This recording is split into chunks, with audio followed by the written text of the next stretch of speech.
Hi అండి, I'm doctor Sudheer Reddy Anvik hospital నుంచి. చాలా మంది ఏమడుగుతుంటారంటే, సార్ నాకు ఇక్కడ నుంచి నొప్పి స్టార్ట్ అవుతుంది, ఇక్కడ నుంచి కింది వరకు నొప్పి వస్తూ ఉంది. కొంతమందికి ఏం చెప్తుంటారంటే ఇక్కడ నుంచి కింది వరకు వస్తుంది, కొంతమంది ఏమో ఇంతవరకు ఆగిపోతుంది అని చెప్పేసి అడుగుతూ ఉంటారు. కొంతమంది సార్ ఇక్కడ నుంచి నాకు నొప్పి ఇక్కడ వరకు వస్తుంది, కొంతమంది నాకు ఇక్కడ నుంచి ఇక్కడ వరకు వస్తుంది అనేది కూడా కంప్లైంట్ చెప్తా ఉంటారు. సో ఇది హార్ట్ ప్రాబ్లమా, నర్వుదా, షోల్డర్ దా, డిఫరెన్స్ తెలుసుకునే దాని గురించి మేజర్ డిఫరెన్స్ చెప్తాను. ఈ ప్రాబ్లమ్ ని వెదర్ ఆర్థోపెడిక్ సర్జన్ చూపించాలా, కార్డియాలజిస్ట్ చూపించాలా, ఎవరు చూపించాలి అనేది మీకు క్లారిటీ కోసం అనేది ఈ వీడియో చేస్తారు. ఇందులో ఏంటి అంటే కొంతమంది పెయిన్స్, టిపికల్ పెయిన్స్ ఎలా ఉంటుంది అంటే, సార్ ఇక్కడ నుంచి నాకు పెయిన్ స్టార్ట్ అయింది, ఇక ఇది బ్యాక్ ఆఫ్ ద షోల్డర్ నుంచి వస్తుంది, కొంచెం చెయ్యి కింది వరకు కూడా లాగుతుంది అని చెప్పేసి అడుగుతూ ఉంటారు. దీన్ని సర్వైకల్ రాడిక్యులోపతి అంటాం. అంటే ఈ వెన్నపోస్లో మనకు దేర్ ఆర్ వర్టిబ్రాస్. యాక్చువల్లీ వర్టిబ్రాకు మధ్యలో డిస్క్ అనేది ఉంటుంది. ఆ నర్వ్ కంప్రెస్ అవ్వడం వల్ల కూడా ఇక్కడ షోల్డర్ దగ్గర నుంచి కిందికి లాగడం అనేది వస్తూ ఉంటుంది, నర్వ్ అనేది కంప్రెస్ అవుతూ ఉంటుంది. దానివల్ల మనకు ఇక్కడ నుంచి చెయ్యంతా లాగడం ఉంటుంది.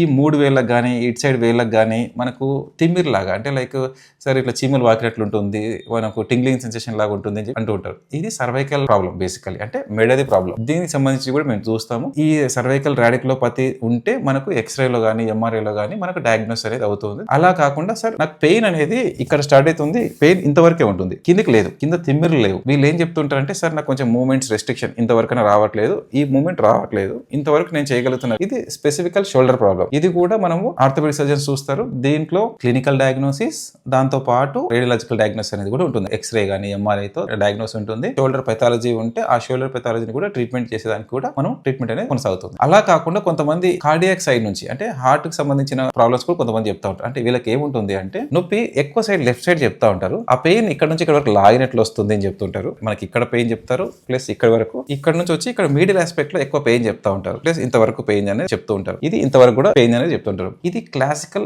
Cardiac pain. So I always say ఈ స్పెసిఫిక్ టైప్ ఆఫ్ సిమ్టమ్స్ ఉన్నాయి అంటే మీరు వీలైనంత వరకు ఒకసారి కార్డియాలజిస్ట్ కలవండి. అండ్ ఉన్న సిమ్టమ్స్ బట్టి ఒకసారి ECG are 2D basic evaluation చేస్తారంటే ట్రోప్టీ ఇవన్నీ కొన్ని టెస్ట్లు అనేవి ఉంటాయి. యాక్చువల్లీ ఇవి నెగ్లెక్ట్ చేయదని చెప్తాం. సో నాకు కొంతమంది చెప్తూ ఉంటారు, సరే ఇక్కడ నుంచి ఇక్కడ వరకు లాగుతుంది, బట్ నేను ఇది ఆర్థోపెడిక్ సర్జన్ కలవాలా లేకపోతే న్యూరో ఫిజిషియన్ కలవాలని కూడా అడుగుతూ ఉంటారు. So orthopaedic surgeons will see everything. ఇక్కడ నుంచి ఈ problem cervical radiculopathy both neuro surgeons will see and orthopaedic surgeons will see. So anyone you can contact, they will guide you. So కొంతమంది ఏమడుతుంటారంటే సరే ఇక్కడ పెయిన్ వస్తుంది, ఇక్కడ ప్రాబ్లం ఉంటుంది, బట్ ఇది ఇక్కడ వరకు ఏం రావట్లేదు అని అంటారు. సో ఇది గ్యాస్ ప్రాబ్లం. ఇది కంప్లీట్లీ గ్యాస్ట్రోఎంట్రాలజిస్ట్ చూస్తారు. వీళ్ళకి ఏమవుతుందంటే పెయిన్ స్పెసిఫికల్లీ ఈ పొజిషన్ లో వస్తుంటుంది, కొన్నిసార్లు తేపుల్లాగా వస్తూ ఉంటుంది. ఈ పెయిన్ ఇక్కడ వరకు వస్తుంటుంది, బట్ ఈ పెయిన్ అనేది బ్యాక్ సైడ్ గానీ వీటికి గానీ రాదు. సో మీరు క్లియర్ కట్ గా గ్యాస్ ప్రాబ్లమ్ ది వెనక సైడ్ వస్తుంది అనేది అయితే తీసేసేయండి. అంటే గ్యాస్ ప్రాబ్లం రాదు. Most of the times radiculopathy అంటే నర్వ్ కంప్రెషన్ ఉన్న, ఇది లాగిన వాటి వల్ల కూడా వచ్చే ప్రాబ్లం అది. Okay, thank you.